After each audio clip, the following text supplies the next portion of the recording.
Voici une histoire plus que touchante qu'ont raconté Bruno et son papa Philippe lors du tournage du portrait de l'agriculteur de l'amour et dans le pré 2024. Récemment, la maman du candidat est morte d'un cancer, dans de terribles circonstances.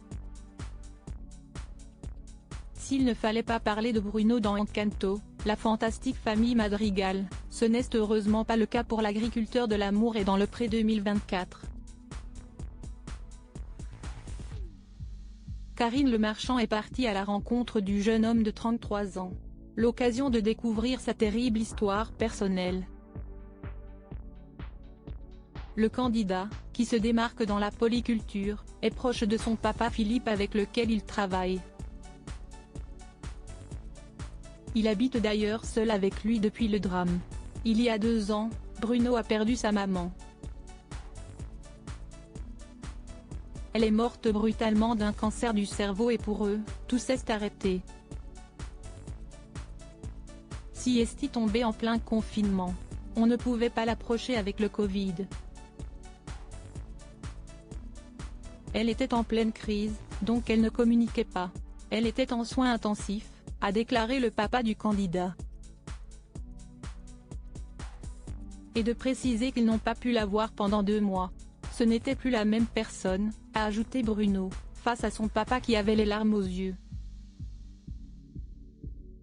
Nouvelle vie pour Bruno après la mort de sa mère, l'agriculteur a mis sa vie personnelle de côté afin d'être présent pour son papa.